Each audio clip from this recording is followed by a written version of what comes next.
Esta é uma história que compartilho com as pessoas, especialmente adolescentes, para alertá-los a nunca usarem a tábua Ouija. É uma história longa, mas espero que sirva como um aviso importante. Quando eu estava no último ano do ensino médio, em 1989, meu irmão voltou da faculdade nas férias de primavera e contou histórias sobre ele e alguns amigos usando a tábua Ouija. Ele tinha feito algumas brincadeiras para assustá-los, então procuramos uma tábua no sótão de casa. Não sei como ela chegou lá ou de onde veio. Ele me mostrou o que eles tinham feito, mas nada aconteceu com a gente. Decidi levar a tábua para a casa de um amigo e experimentamos algumas vezes ao longo de várias noites. Na terceira ou quarta tentativa, a tábua começou realmente a responder. Começávamos batendo 3 vezes no canto da tábua e dizendo algo como "Venha, espírito". De repente, o marcador começou a se mover sozinho e a soletrar palavras. Sempre digo às pessoas que podia ser nosso subconsciente ou um espírito movendo o marcador, porque eu tinha certeza de que nenhum de nós estava fazendo isso intencionalmente. Com apenas um leve toque de alguns dedos de cada um, ele se movia e soletrava respostas. Fazíamos todas as perguntas comuns, perguntas de teste e por curiosidade. Um dia, meu amigo, embora eu não fosse fã da ideia, perguntou à tábua em que ano cada um de nós morreria. A tábua respondeu que ele morreria em 2040, ou algo assim, longe no futuro, e que eu morreria em 1990, o ano seguinte. Perguntei novamente, trocando os anos entre nós, e a tábua confirmou. Perguntamos ao espírito sobre sua identidade.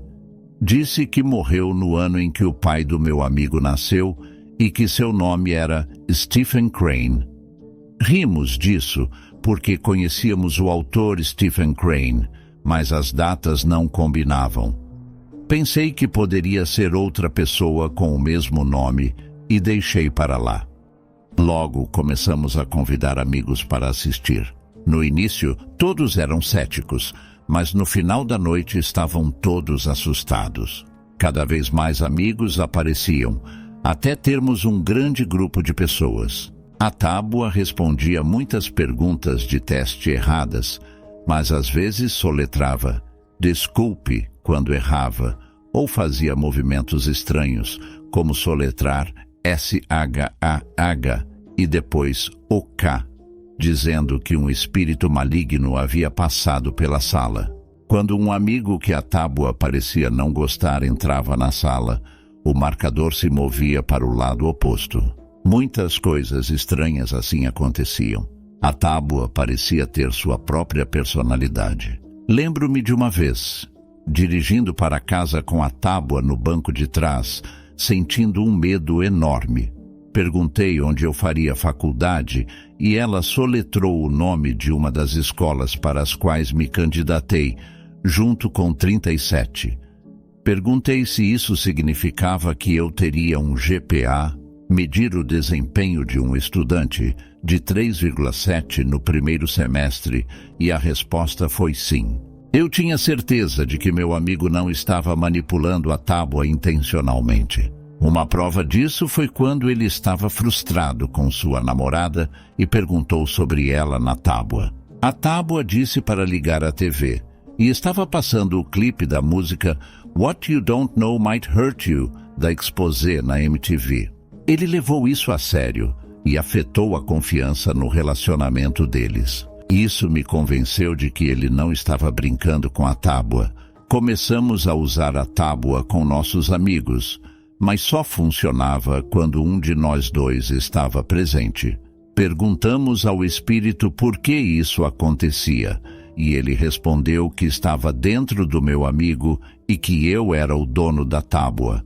Coisas esquisitas pensando nisso agora, mas como jovens de 18 anos, não questionávamos muito. O entusiasmo diminuiu após alguns meses, perto do final do verão. Não sei o que aconteceu com a tábua Ouija. Acabei indo para a faculdade mencionada pela tábua, e no primeiro semestre realmente tirei um GPA de 3,7. Quando cheguei em casa nas férias e abri o catálogo anual da faculdade, havia um artigo inteiro sobre Stephen Crane, que havia estudado lá. Isso me deu arrepios. 10 anos depois, quando estava comprando um apartamento e muitas coisas boas estavam acontecendo, decidi pesquisar se um Stephen Crane havia vivido lá. Não encontrei nada e o apartamento foi ótimo, mas se tivesse encontrado, teria desistido da compra. A parte triste é que mais tarde, em 1990, depois do feriado de Ação de Graças, meu amigo faleceu subitamente devido a um problema cardíaco. Não sei quando liguei isso à tábua, mas em algum momento percebi a conexão, e isso me assustou ainda mais. Hoje sou feliz e abençoado, e essa história não me assombra. Compartilho para que sirva de exemplo. Nunca mais tocaria em uma tábua Ouija e desaconselho qualquer um a usar uma. Até hoje, acredito que não foi nossa ação consciente, mas nosso subconsciente ou um espírito. Nada de bom vem de brincar com isso.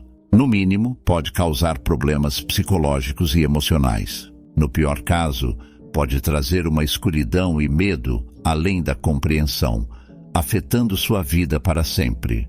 Como pessoa de fé religiosa e formação em ciências, acredito que pode ter sido uma combinação de ambos. Tenho respeito pelas ciências humanas e sabedoria espiritual, que sempre tiveram orientação profissional por uma razão. A psicologia e a espiritualidade podem ser profundas e perigosas sem orientação adequada. O problema com a tábua Ouija é que é produzida e comercializada como um jogo inocente para crianças com mais de 8 anos, o que desrespeita profissionais da ciência e tradições espirituais. Isso pode causar danos psicológicos e espirituais. Espero que minha história sirva de exemplo, e é por isso que digo, não use.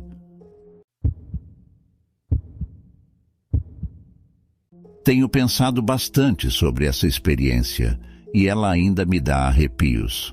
Sou uma pessoa racional e tento abordar esses eventos inexplicáveis com a melhor lógica possível. Acho que muitas pessoas aqui são parecidas e quero compartilhar isso para que, usando a razão, possam me ajudar a validar ou descartar essa experiência. História. Meu amigo, vamos chamá-lo de Fred, e a mãe dele moravam na mesma casa há muitos anos antes de eu conhecê-lo. Conheci Fred na 6ª série, temos 35 anos agora, e ele é meu melhor amigo até hoje. Tanto ele quanto a mãe sempre juraram que a casa era assombrada. Durante todo o ensino médio, passávamos bastante tempo na casa dele, mas eu nunca presenciei nada de anormal. Ele acabou indo para a faculdade em Curitiba, mas voltava nas férias. Essa experiência aconteceu em dezembro de 2006, quando ele voltou para casa para as férias de inverno, trazendo um amigo da faculdade, que vamos chamar de João. Experiência. Decidimos tentar provocar uma reação desse fantasma, já que ninguém, além do Fred e da mãe dele, tinha visto nada. Tínhamos 18 anos e éramos tolos. Então usamos uma tábua Ouija. Sei que parece besteira, mas era divertido, e acendemos algumas velas. Estávamos no quarto do Fred, depois da meia-noite, porque a mãe dele já estava dormindo.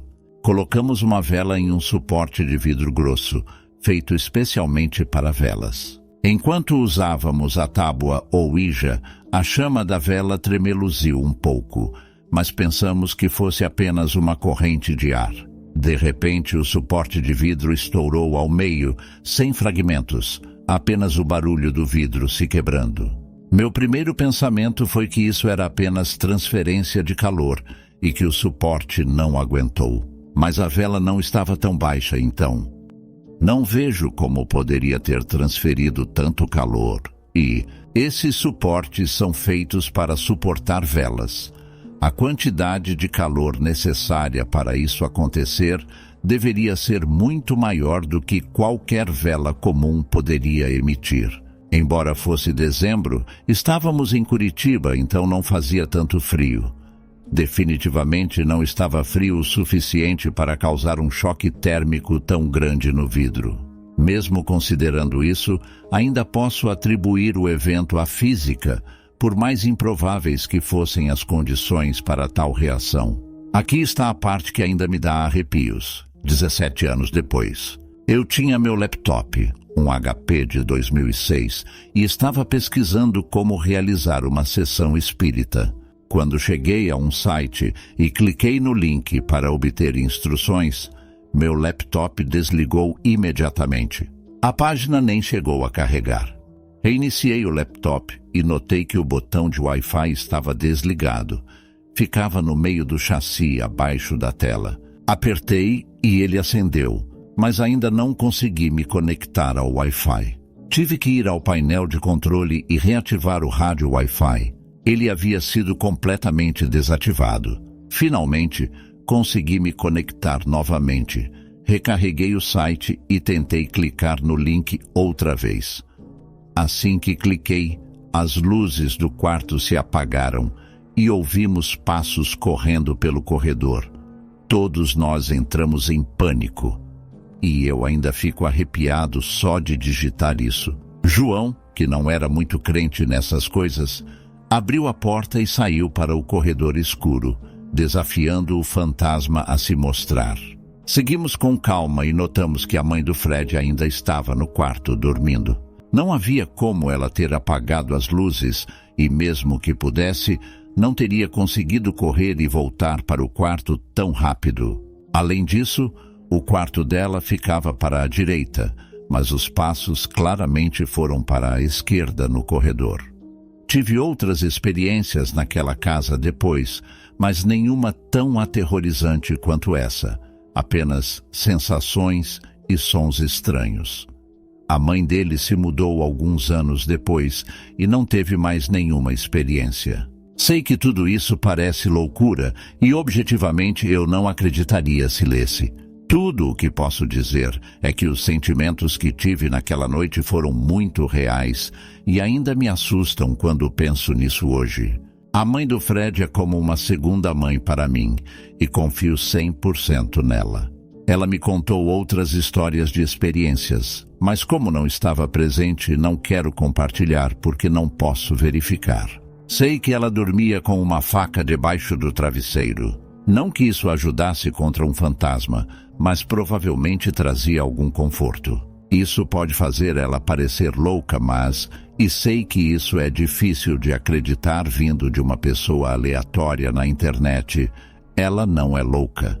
Como disse, eu a amo como uma segunda mãe e confio nela tanto quanto na minha própria mãe. Só queria compartilhar essa história, já que nunca postei sobre isso em nenhum lugar e só falei sobre isso com amigos próximos e familiares. Tive algumas experiências com fantasmas e espíritos. Tudo isso começou depois que comecei a usar uma tábua Ouija. A primeira vez que meus amigos e eu usamos, estávamos em um cemitério perto de nossas casas, em uma parte que nenhum de nós tinha visitado antes. Era por volta da meia-noite. Tentamos por uns 30 minutos, mudando de lugar, tentando obter uma resposta. Finalmente conseguimos. Perguntei, quantos anos você tem? Qual é o seu nome? E a tábua soletrou claramente R-I-C-H antes de se despedir. Ficamos assustados, mas todos pensaram que um de nós estava movendo a prancheta. Todos juramos que não estávamos empurrando. Voltamos na manhã seguinte para ver a lápide mais próxima, e lá estava o nome Richard Martin. Foi aí que todos nós começamos a experimentar coisas estranhas em nossas casas. Eu tinha 17 ou 18 anos na época. Estava no chuveiro por volta das 21 horas e ouvi alguém tocando nosso piano do lado de fora do banheiro. A mesma tecla repetidamente, umas 20 vezes, às vezes pressionada por mais tempo, outras vezes rapidamente. Subi e perguntei quem era. Meus pais disseram que eu estava sozinho lá embaixo o tempo todo. Compartilhei minha experiência com meus amigos que usaram a tábua comigo. Um amigo, que será importante mais tarde, disse que ele e a mãe também ouviram o piano tocar na mesma semana. Ele me contou que uma noite estava rezando e os fones de ouvido caíram de um prego na parede. Achei estranho. O terceiro amigo nos contou que, na mesma semana, a mãe dele estava fazendo abdominais no porão e sentiu algo puxando a perna dela. Nenhum dos nossos pais sabia da nossa experiência com a tábua na época. Uma noite, dormindo no sofá, acordei no meio da madrugada e vi uma figura negra grande me observando do topo da escada. Fechei os olhos e voltei a dormir. Olhando para trás, acredito que foi paralisia do sono, algo que nunca tive antes. Na noite seguinte, dormi em outro sofá na sala. Acordei na mesma hora e vi a mesma figura me observando da porta da cozinha. Sentei e ela entrou na cozinha. Olhei a hora, lembro até hoje por volta das 3h10, e voltei a dormir. Um mês depois, estávamos no porão do meu amigo, em pleno inverno. Todas as portas e janelas estavam fechadas, não havia nenhuma corrente de ar. Enquanto assistíamos a um filme, a porta do banheiro começou a balançar e se fechou. Todos vimos isso acontecer. Decidimos voltar ao cemitério. Voltamos, mas não tivemos sorte em convocar nada. Meu amigo, que também ouviu o piano, disse algo desnecessário. Dê qualquer sinal de que você está aqui. Ele disse, tirando a mão da tábua e agarrando suas costas. Eu e nosso outro amigo nos despedimos rapidamente e levantamos a camisa dele. Juro por Deus, dava para ver 4 marcas de arranhões descendo pelas costas dele. Infelizmente não tenho fotos e vídeos como prova. Não me importo se você não acredita no que aconteceu. Já desisti de tentar convencer as pessoas. Isso me provou que a vida após a morte é real. Há 2 meses voltamos a usar a tábua no sótão do meu amigo. Perguntei se havia algo ali, sem resposta. Então perguntei se era um espírito maligno, e ele foi para o sim rapidamente e começou a soletrar coisas mais rápido do que podíamos ler. Nos despedimos e eu disse que nunca mais usaria a tábua. Mais tarde naquele dia, eles tentaram de novo, sem mim, e começou a soletrar o nome. R.I. E eu comecei a gravar com meu telefone, e as respostas pararam de chegar. Também já vi coisas na casa do meu ex, mas acho que já escrevi demais para um post. Fiquem seguros todos e não mexam com tábuas de Ouija. Elas funcionam. Isso aconteceu comigo quando eu estava no ensino médio. Eu estava na casa de uma amiga que morava em um prédio de apartamentos. Ela tinha uma vizinha que morava no andar de cima, um pouco mais nova do que nós, e a gente convivia bastante quando eu visitava minha amiga. Nesse dia específico, a vizinha mencionou que tinha uma tábua Ouija e perguntou se queríamos usar com ela. Nós 2 concordamos, pois eu não acreditava que tábuas Ouija fossem realmente paranormais e achava que era um mito. Fomos para a garagem do prédio e colocamos os dedos na prancheta.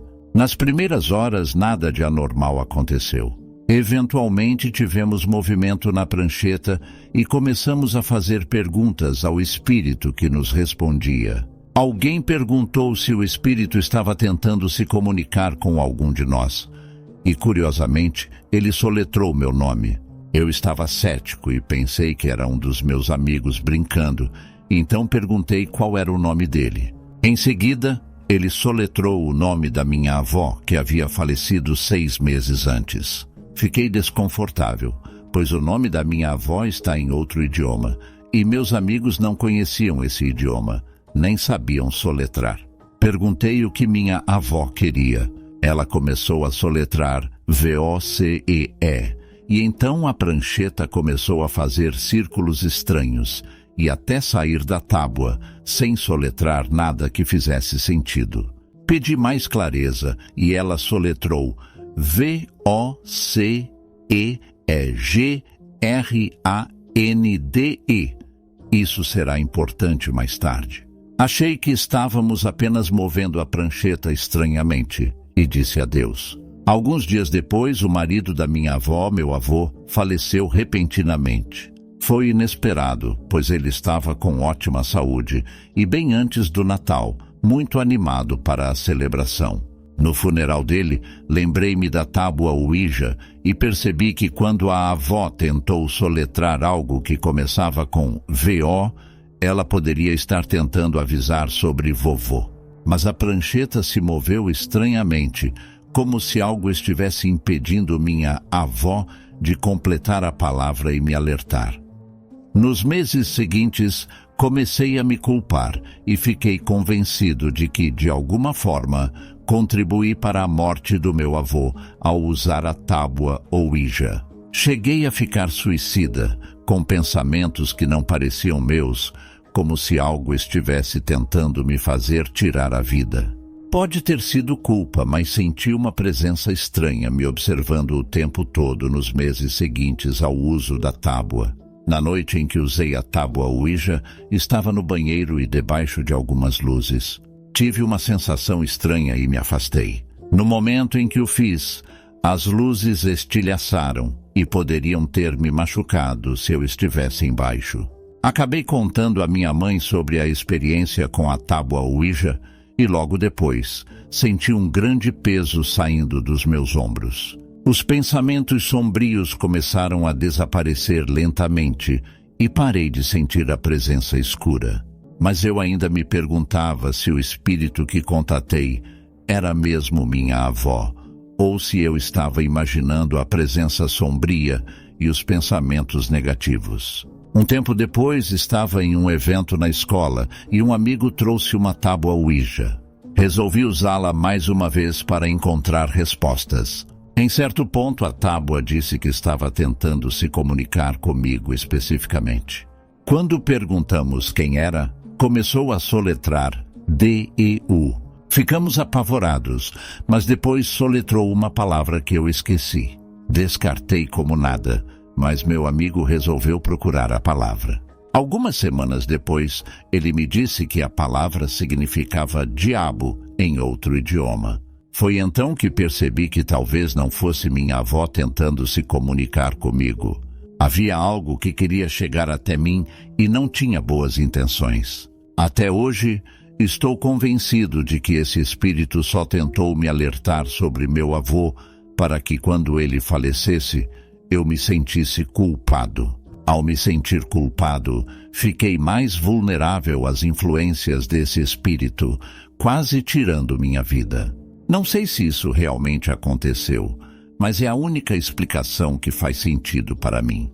Se você chegou até aqui, deixe o seu like, se inscreva no canal e comente o que achou do vídeo, pois isso vai ajudar muito. Obrigado.